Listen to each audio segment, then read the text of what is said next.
que la robótica lo que ofrece, una de las grandes ventajas que tiene es la modularización que tiene. Si vos hoy por hoy tenés 800 vacas en ordeño, no tenés por qué pasar de las 800 vacas en un ordeño convencional a un ordeño robótico donde tenés que meter, si son 800 vacas, no sé, 10 robots y hacer el galpón y todo. Vos podés ir haciendo módulos, porque la tecnología, esta tecnología te permite ir creciendo modularmente.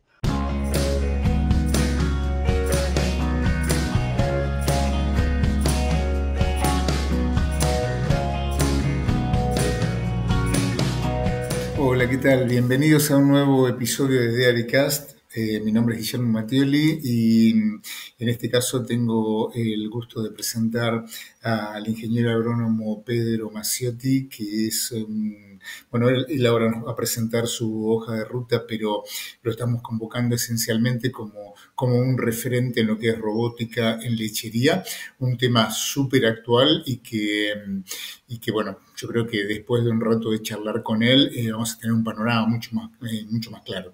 Así que, Pedro, muchísimas gracias por recibirnos, gracias por la oportunidad y, bueno, bienvenido y por favor contanos de tu hoja de ruta que sabemos que apunta mucho a esta especialidad, ¿verdad? Bueno, gracias por la invitación. Buen día, Guillermo, ¿cómo estás? Bueno, mi nombre es, como ya dijeron, Pedro Maciotti, soy ingeniero agrónomo de la Universidad, egresado de la Universidad de Buenos Aires y después hice un posgrado también en la Universidad de Buenos Aires en agronegocios. Tengo 40 años y hace ya más de 15 años que estoy trabajando en lechería y siempre trabajé en lo que es aplicación de tecnología dentro de lo que es la lechería. Trabajé muchos años de Laval, que es una empresa muy importante de lo que es insumos y equipamientos para tambos. Y a partir del año 2015 ya empecé a trabajar en robótica. Cuando se empezó a hablar de robótica y cuando empezaban los primeros proyectos de robótica en Argentina, yo ya empecé a trabajar en ese tema. Fui responsable de todo el desarrollo de la robótica en esa empresa hasta fines del 2019 que decidí irme y empecé a trabajar de manera independiente y desde ese momento trabajo haciendo consultorías y asesoramiento ya sea en tambos que tienen robots y tambos que no tienen robots, pero sí trabajo mucho también con lo que es el análisis de datos, tomar información de diferentes softwares, entender a partir de los datos qué está pasando y con eso poder tomar decisiones. Y después en el año 2022 se formó el primer grupo CREA, formado por empresas que tienen robots de ordeño. Y bueno, yo soy asesor de ese grupo desde el año 2022. Ya vamos por nuestro cuarto año de trabajo empezado este año. Así que es un poco un breve resumen de mi camino hasta acá. Wow, la verdad que súper específico, medio raro para, bueno, al menos desde el lado de un veterinario, la verdad que es fantástico. De hecho, se me ocurre que un día nos tenemos que juntar, Pedro, para armar un podcast y que nos cuentes eso que nombraste a la pasada viste que en la incorporación de tecnología y ahora con tanto collar y tanta cosa, digo, no, qué interesante, ¿no? Cuánto dato. Muchísimo. Pero la charla termina cuando vos preguntás, che, ¿quién está analizando estos datos y cómo evalúas esos resultados? Y a veces te das cuenta que hay una nube de datos y que no necesariamente hay alguien del otro lado revisándolo. Qué interesante, la verdad que, No solo es que no hay nadie revisándolos, sino que a veces como tenés tanta cosa dando vuelta, tanto software de esto, software de lo otro, como que tenés la información en dos, tres lados distintos y eso a veces te cuesta un poco entender bien qué está pasando y en el fondo los datos para lo que te sirven es para tomar una decisión. Si vos con tanto datos no terminás haciendo nada, vas a tener un montón de datos y un montón de información, pero que no lo vas a llevar a la acción, entonces va a quedar todo en la nebulosa, digamos, wow. Como ya estás comprometido, un día nos juntamos para charlar de eso, dale. cuando quiera. Ahora, en el medio, la verdad que un montón de años trabajando en robótica. Claramente se nota porque te notan como, te indican como un referente. Che, ¿pensás que, cómo ves, qué te dice la panza como el especialista más relevante en esto? ¿Qué sentís cuando decís, bueno, metimos la robótica? ¿Llegó tarde? ¿Llegó bien? ¿Llegó justo? Llegó solo para un sector muy chiquitito. La sensación que encuentro voy, porque a mí me toca un poco la otra, la intensificación desde el lado de encerramos las vacas y fabricamos carencias, por ejemplo, cosas que antes no existían, pero bueno, da también la sensación de que bien hecho va todo muy para adelante, es muy, muy lindo, muy controlado, pero ¿cómo resumís vos la llegada a esta tecnología que está tan en boga ahora? Mirá, es una tecnología que a nivel mundial, si no me falla la memoria, unos primeros robots, así como prototipo, arrancó en el año 92 en Holanda. Era un armatoste que si vos ves alguna foto que anda dando vueltas por ahí, lleno de cables, de cosas dando vueltas, no es ni cerca de lo lindo o lo estético que vemos hoy. Y la robótica en sus inicios surgió como una solución al típico tambo europeo, tambo familiar, chiquito, que empezó a ver el problema de mano de obra y de sucesión como un problema, valga la redundancia. Entonces, con esta tecnología lo que se intentó ayudar, digamos, es eso, es bueno, cómo podemos continuar estos típicos tambos familiares europeos. Como toda la tecnología fue creciendo, se fue masificando, llegó a Estados Unidos, y en Estados Unidos, viste, todo se hace grande. Y después en Latinoamérica, si no me falla la memoria, el primer robot fue alrededor del 2012-2013. No me acuerdo si empezó Brasil o Chile ahora, no me acuerdo bien cuál fue. Y en Argentina específicamente, el primer robot se instaló en el año 2015. En el INTA Rafaela yo tuve la suerte y la posibilidad de haber sido parte del equipo que trabajó en todo el desarrollo de ese proyecto y la implementación. Para mí fue como una gran escuela haber trabajado en ese proyecto y después todo el seguimiento que se hizo ahí fue donde más aprendí.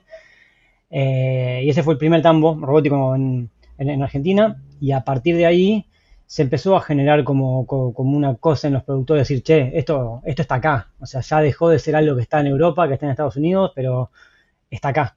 Y bueno, ahí se empezó. Año 2016 también hubo unos poquitos tambos que lo adoptaron. 2017 recuerdo que fue un año con muchos proyectos que han adoptado. 2018 también. Después me armó un poquito y en los últimos años también ha levantado bastante. Hoy en día se habla de que hay más o menos en Argentina unos 450 robots en total. Esto es, o sea, cantidad de robots vendidos, digamos, en Argentina hay 3 empresas que lo comercializan, en alrededor de 90 y pico de tambos. Así que estás hablando de que el promedio son tambos de 4,5 robots, tambos de 260 vacas en ordeño. Y si vos lo que haces hay una cosa que se llama que es la curva de adopción de tecnologías, es un modelo de los 60, de un inglés, Everett Rogers, que lo que él explica es cómo es la curva de adopción de una tecnología, que por lo general sigue una curva normal, como una campana de Gauss, donde tenés cinco segmentos. El primer segmento son los innovadores, los primeros que entran a adoptar una tecnología. Después vienen los early adopters, después viene la mayoría temprana. Cuando yo veo, si vos graficás en Argentina cómo es número de robots y en los años, la curva te da una pendiente parecida a esa curva teórica. Así que hoy por hoy ya, por lo menos es mi impresión, que en Argentina ya hemos pasado esa etapa de los innovadores y de los primeros que esperan para entrar que haya algún resultado bueno. Y estamos en una etapa de ya la mayoría temprana. Ya se sabe que la tecnología anda, funciona en diferentes sistemas con buenos resultados. Entonces ahora es donde más gente empieza a animarse o empieza a decir, che, ¿qué es esto? ¿Hacia dónde va? Perfecto. O sea que el primer apunte que saco, Pedro, de lo que nos contás y nos enseñás, es que arrancó como para un modelo bastante distinto al nuestro. Sí. Para algo por ahí más que tendía a poderse morir por no prestarle atención, que esto, que nuestro modelo es más por ahí americano, pensando en grandes cantidades, ¿no? En salvar el sistema en base a mucho animal, ser muy eficiente, pero también mucha producción lechera.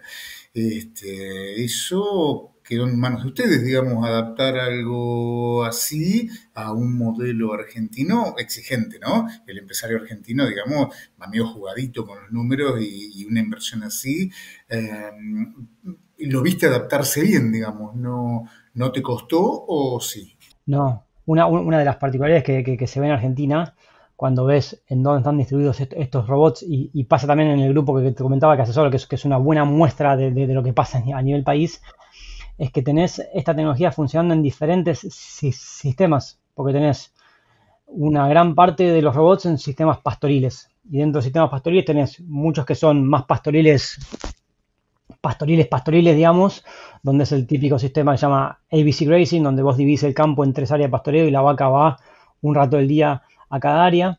Tenés otros que son pastoreo, pero que le han agregado una pista de alimentación, como para hacerlo como un poquito más intensivo.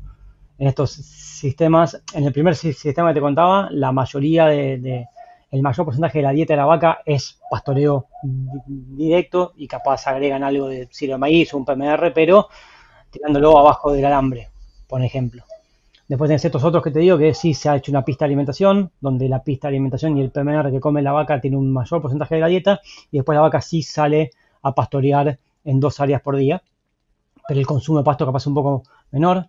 Después tenés sistemas en freestall, con cama de goma o con cama de arena, y después tenés sistemas en compost, o sea, en cama fría, cama caliente, y tenés otros en dry lot, o sea, un dry lot a cielo abierto. O sea, tenés la misma tecnología en diferentes sistemas. Entonces, el trabajo que hacemos nosotros con el grupo es poder evaluar, como tenemos información de diferentes sistemas y diferentes marcas, podemos analizar bien la tecnología, cómo responde a cada sistema, y podemos entender y aprender qué le pasa o cómo se comporta una vaca que está ordenándose con robots en un pastoril versus un freestall versus un cama fría, por ejemplo. Claro, mirá vos qué prejuicio. La verdad es que los imaginaba mucho más en lo que es acompañando la tecnología, acompañando el encierre, los sistemas más intensivos.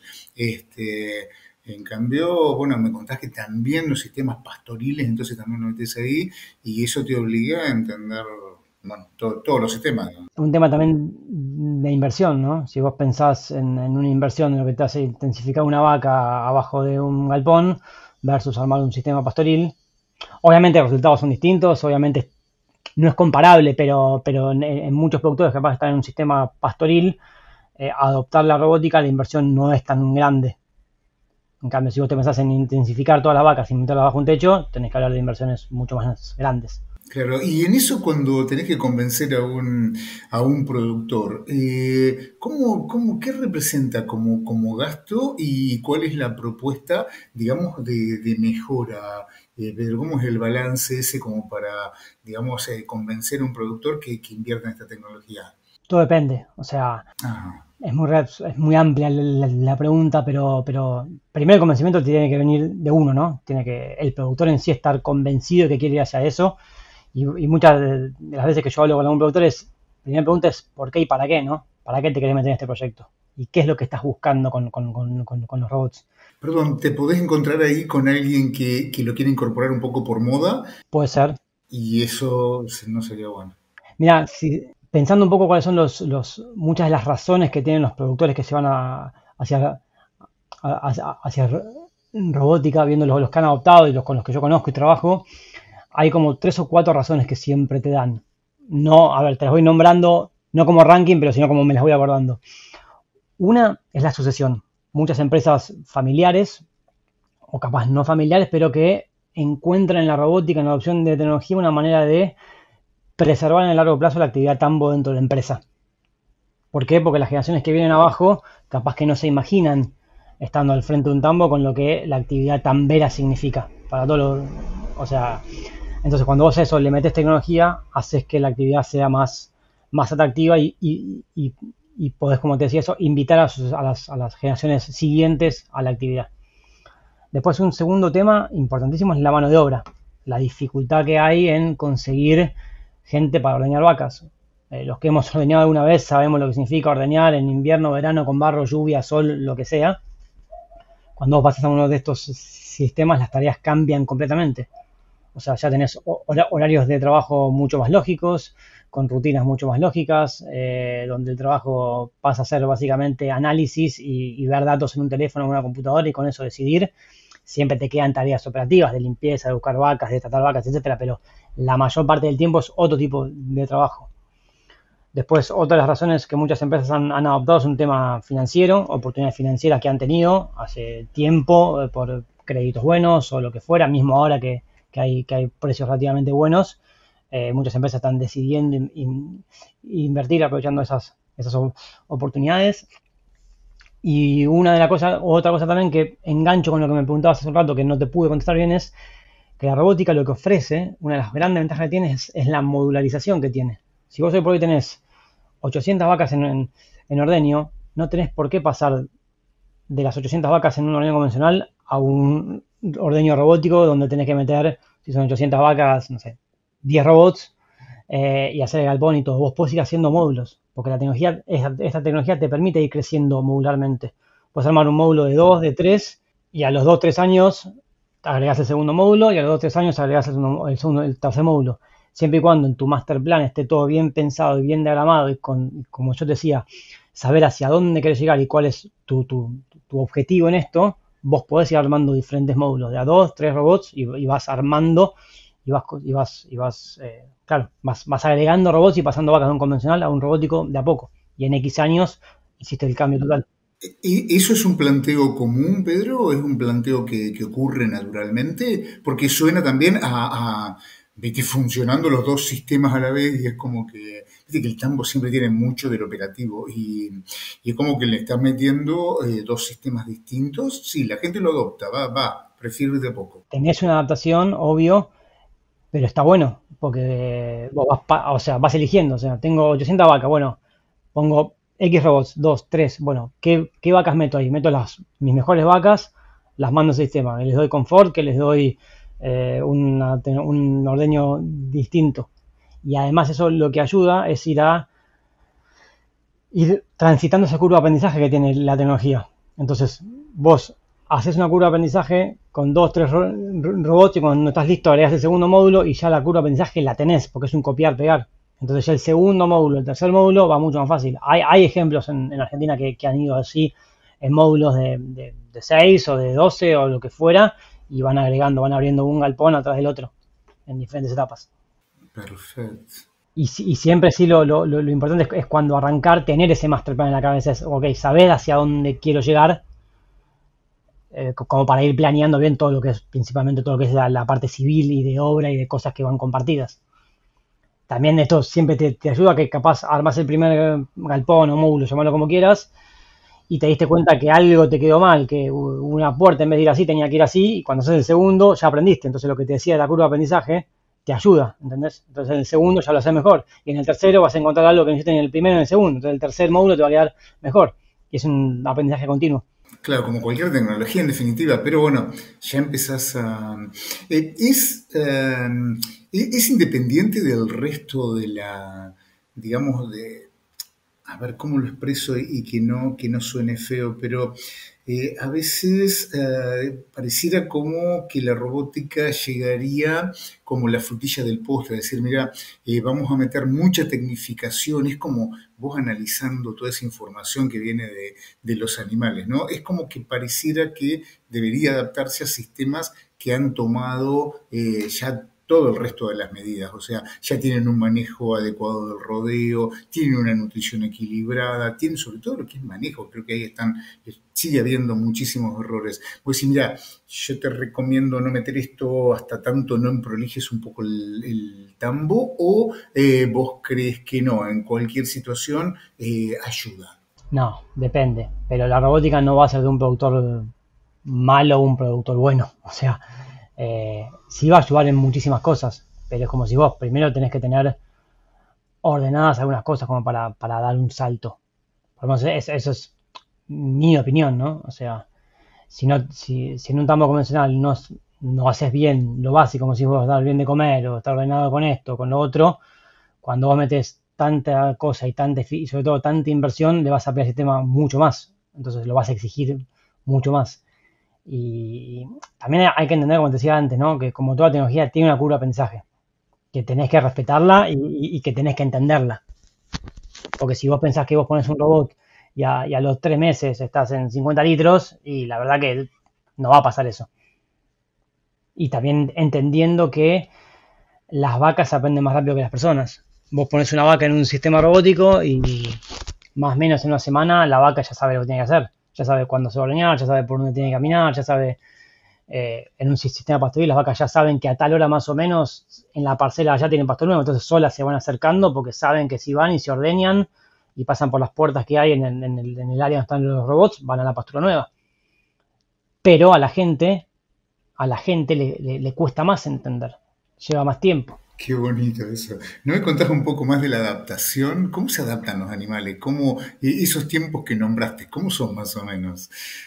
¿O cómo lo haces? ¿Cómo indicás vos? Decís, che, bueno, vamos a arrancar, armás la instalación, metés la primera vaca. ¿Cómo se la va llevando? Contame un poquito a ver cómo es eso. Sí, a ver, sí, pensando en un sistema capaz encerrado, ponele, lo más recomendable, sobre todo cuando vos tenés un doble cambio de sistema. Ponele que vos pasás de un sistema pastoril o un encierre abierto a meter las vacas adentro de un galpón. Ahí tenés un doble efecto, porque vos vas a tener que adaptar la vaca a un galpón, sea lo que sea. Si es un freestyle donde la vaca se tiene que echar una cama, es una adaptación. Entonces vos, por lo general, en las veces que yo he estado en puestas en marcha, es, bueno, primero tratemos de, ok, ya está el galpón listo, metamos las vacas a que conozcan el galpón, a que entiendan cómo es caminar por un galpón, a que entiendan que se tienen que echar las camas, etcétera. Claro, y descansar, ¿no? O sea, que tengas bienestar. Exactamente. Una vez que pasó eso, empezás a hacerlas transitar por lo que va a ser el circuito de los robots, que entren a los robots, que conozcan, o sea, que primero pasen por los robots sin comer, sin nada, robots abiertos y que las vacas vayan de donde estén y pasen por los robots. Entonces que ya empiecen a conocer, empiecen de a poquito a entender lo que tienen que hacer. Después de un par de días, empezás a capaz encerrarlas adentro del robot y darles un poco de comer. Entonces empiezan a conocer los ruidos que tiene el robot. Empiezan a saber que, ok, entro acá y me cae un concentrado que me gusta, porque vos en el robot tenés que dar un concentrado que sea palatable y que a la vaca le guste para que tenga ese estímulo de ir. Cada vez el gancho, digamos. Claro. Entonces vas haciendo toda esa adaptación que te puede llevar, depende, un par de días, una semana, y después cuando está todo listo, sí, listo, empezamos a ordeñar. Y ya empezás a ordeñar, la vaca ya más o menos conoce, y lo único que cambia el día que ordeñás es que le va a entrar el brazo por entre las piernas, por entre las patas y empezar a ordeñar. A ver, esto es como digamos, lo que yo hice siempre en puestas en marcha, que es como lo más recomendable. Después tenés el otro caso que te dicen, no, che, tenemos que empezar a ordeñar, toma acá tenés 60 vacas y metelas, y bueno, y te caen, me han caído en otras puestas en marcha, 50 vacas juntas, che, hay que ordenar esto. Y tenés 2 o 3 días que la pasas mal, y sombrear vacas para que entren al robot, pero después una vez que la vaca entró y conoce, ya va sola. Pero idealmente siempre que pasas a hacer una adaptación al sistema y a los robots, es mejor. Hay mucha gente que también lo que hace es las vaquillonas, preparto, ya las junta con el rodeo de vacas. Entonces, cuando la vaca está preñada en los últimos días, ya empieza a pasar por las puertas, por los robots, entonces ya empieza a conocer. Entonces, cuando pare, ya sabe lo que tiene que hacer. Hay gente también que las vacas secas las mantiene con las vacas. Entonces, la vaca sigue dando vuelta con todas, eh, y aprende. Y sí, lo que se ve es que cuando una vaca vuelve al robot, ya conoce todo. O sea, vos tenés una vaca de primera lactancia que hizo su primera lactancia en el robot, se seca, pare y vuelve. Cuando vuelve, sabe lo que tiene que hacer, no se olvida. Perfecto. Ahora que nombraste la vaca que secás, ¿no? Me pasa de estar en un ambiente académico, de tener estudiantes, y bueno, viste, muchas veces el estudiante una de las cosas que plantea es la situación de bienestar animal. Que noté que entre estudiantes y profesionales es como que tenemos una visión diferente. Nosotros pensamos en la máxima producción, mientras que por ahí un estudiante está pensando medio casi en la vaca como una mascota, lo cual entiendo que no y trato de explicárselo. Pero uno de los ejemplos que más me gusta contarles a alumnos fue el caso de una vaca que me lo contaba el doctor Juan Testa, un ex tesista nuestro que hace nutrición, como Ali Paladino, están en esa parte y así de bueno. Y él me decía, mira Coco, para explicarte un poco cómo viene el tema del bienestar, la otra vez pasó de un animal que rompió una madera para volver a entrar al galpón. O sea, lo sacamos del galpón porque la habíamos secado y la tipa rompió Quería volver. porque quería volver. Entonces, un poco yo les contaba eso porque a veces lo que ocurre, y me parece que pues, es una pavada, pero La verdad que nos están mirando mucho. La gente común nos mira mucho y están viendo que encerramos a los animales, que ya no los toca una persona, que los toca un robot. Y es como que, en vez de tomarlo a favor del bienestar animal, es como que la imagen que se vende, ¿no? Que se trafica, es en contra. Como que no, pero bueno, es un trato deshumanizado de alguien que no era un humano, era una vaca. Pero bueno, que es cierto que sale de su contexto natural, pero que no necesariamente transgrede lo que entendemos como bienestar animal, si es que todos entendemos lo mismo. ¿Vos cómo ves el tema de bienestar animal en la incorporación de tecnología? Para mí van de la mano, porque si vos estás pensando en que vos estás intensificando, armando un galpón para tener los robots adentro, cuando vos, una de las primeras cosas que pensás es, ok, voy a armar un galpón, es techo para las vacas. Después abajo del sistema podés discutir, podemos intercambiar lo que quieras, si es freestyle, si es cama fría, caliente, lo que quieras, pero en el fondo ya estás ganando en bienestar, porque estás metiendo la vaca abajo de un galpón, sacándola de estar en el barro, bajo la lluvia, con condiciones controladas. En los galpones, por lo general, tenés una buena cama para que la vaca descanse, para que rumee, tenés comida accesible todo el día, tenés ventilación, tenés para los días de calor, si hay pista de alimentación, el agua para mojarlas para que no tengan calor. Y la robótica un poco lo que permite también es esa libertad de la vaca. La vaca elige cuándo se va a ordeñar, la vaca elige cuándo se va a ordeñar, elige cuándo se va a comer, elige cuándo descansa. El robot está ahí esperando que las vacas vengan. Vos lo que tenés que hacer es crear las condiciones para tentar a que la vaca vaya. Pero la vaca es libre y esa libertad es parte de el bienestar. Entonces vos le estás dando techo, comida disponible, condiciones buenas y una libertad a la vaca para que vaya donde quiera ir. Perfecto. Sin que necesariamente sea obviamente tu especialidad, pero medio que me obligo a preguntarte lo siguiente. ¿Qué pasa con las patologías asociadas a la producción lechera, ¿no? Todo ese compendio que tenemos en la cabeza para tratar de atacar líos, todo lo que es, bueno, medio secundario, el periodo de transición y todo eso, todos esos problemitas que pueden aparecer, todas esas patologías asociadas.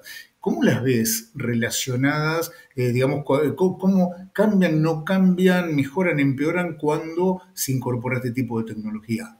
Lo que pasás a tener son indicadores y datos, como hablamos antes, que te van a ayudar a pescarlas antes, capaz. Hoy por hoy, por ejemplo, para lo que decías de las enfermedades de transición, hay inteligencia artificial trabajando con modelos que toman los datos de las lactancias anteriores y de acuerdo a lo que pasó en la lactancia anterior, te dan un índice de predicción que la vaca puede llegar a tener metritis o torsionado maso o lo que sea. Y después en los robots en sí, con tanto dato, con tanto sensor, no sé, lo que es mastitis, cada robot, dependiendo marcas o modelo o lo que sea, tenés distintos indicadores que te van indicando, che, esta vaca está en cierto rango de poder tener mastitis. Tiene alta conductividad en tal cuarto. Bueno, listo. La alta conductividad es un indicador posible de más. O tiene sangre a leche. Entonces, lo que la tecnología te va dando es muchas más herramientas para detectar antes estas cosas que vos decís. Claro, yo te iba a preguntar por algo más burdo, como decir, bueno, podemos comparar si tenemos más o menos. Estamos diciendo que capaz que no se pueden comparar porque lo que tenés es un diagnóstico mucho más precoz, ¿no? Anticipado. Sí, sí. O sea que en ese sentido lo ves muy bien. Y sobre todo, bueno, apuntando a mastitis a partir de ahí. Ni hablar, por ejemplo, la posibilidad de separar leche que sale como dudosa por algún coso, vos tenés la posibilidad de decir al robot, esta leche si sale dudosa, si sale en cuál parámetro, que no vaya al tanque, que vaya al descarte.